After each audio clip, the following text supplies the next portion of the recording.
மதுரை மீனாட்சி பதிப்பகம் வழங்கும் சுருக்கெழுத்து ஒளிநாடா.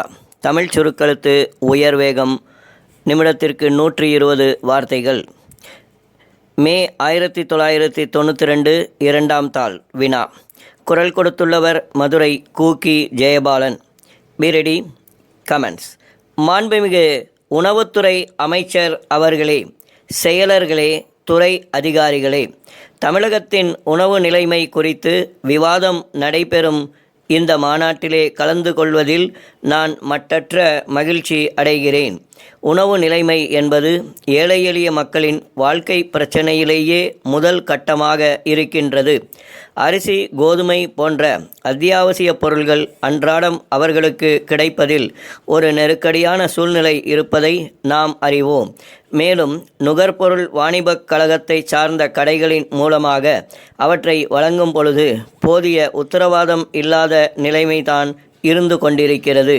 அதோடு அவர்கள் வாங்குகின்ற பொருள்கள் தரமானவையாகவும் இல்லை. இப்படிப்பட்ட சந்தர்ப்பங்களை சமூக விரோத சக்திகள் பயன்படுத்தி கொண்டு அரசின் சீரிய திட்டங்களை சிதைத்து கொள்ளை லாபம் சம்பாதித்து கொண்டிருக்கிறார்கள். எனவே இதிலே உரிய நடவடிக்கை எடுக்க அரசு முன்வர வேண்டுமென்று நான் கேட்டுக்கொள்ள விரும்புகிறேன். விவசாய பெருங்குடி மக்களிடத்தில் இருந்து வியாபாரிகள் விளைபொருள்களை வாங்கும்போது அரசுக்கு 50% லெவி அளித்துவிட்டு பின்னர் நிர்ணயிக்கப்பட்ட விலைக்கு விநியோகம் செய்ய ஆயத்தமாகிறார்கள். மக்களுக்கு உணவுப் பொருள்களை வழங்க உரிமம் பெற்ற வியாபாரிகள் நியாயமான முறையில் நடந்து கொள்கிறார்கள். ஆனால் இடையிலே சில சமூக விரோத சக்திகள் இதிலே குறுக்கிட்டு பல அக்கிரமமான காரியங்களை செய்கிறார்கள்.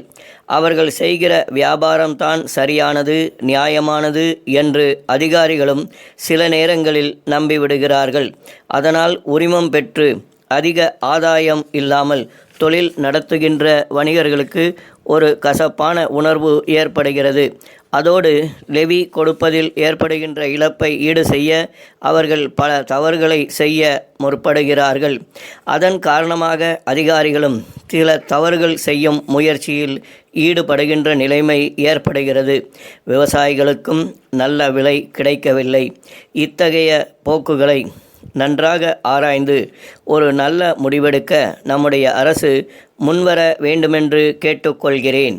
அத்தியாவசிய பொருள்கள் சரிவர கிடைக்காத போது மக்கள் பெரும் ஏமாற்றத்திற்கு உள்ளாவதோடு சிப்பந்திகள் சரிவர செயல்பட மறுக்கிறார்கள் என்ற எண்ணமும் அவர்களுக்கு ஏற்படுகிறது.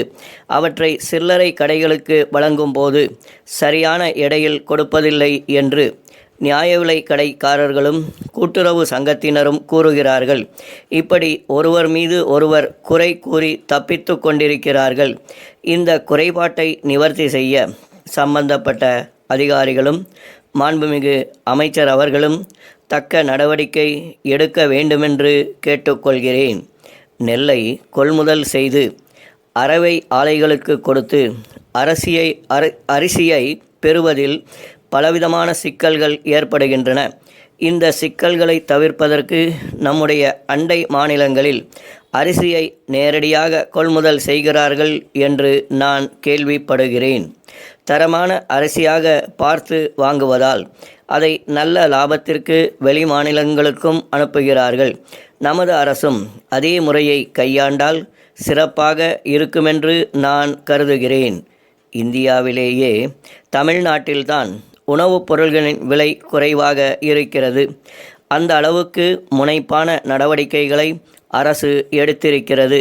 குழந்தைகளுக்கும் மாணவர்களுக்கும் முதியோர்களுக்கும் சத்துணவு இலவசமாக வழங்குகிறோம். 20,000க்கும் மேற்பட்ட நியாய விலை கடைகள் மூலம் கிட்டத்தட்ட பாதி விலையில் உணவுப் பொருள்களை வழங்குகிறோம்.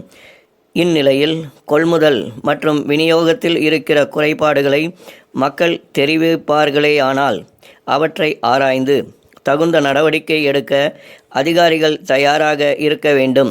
நலிந்த மக்களுக்காக நம்முடைய அரசு என்னென்ன செய்கிறது என்பதை மக்கள் புரிந்து கொள்கிற வகையில் விவரங்களையும் வெளியிட வேண்டுமென்று கேட்டுக்கொள்கிறேன். ஸ்டாப்.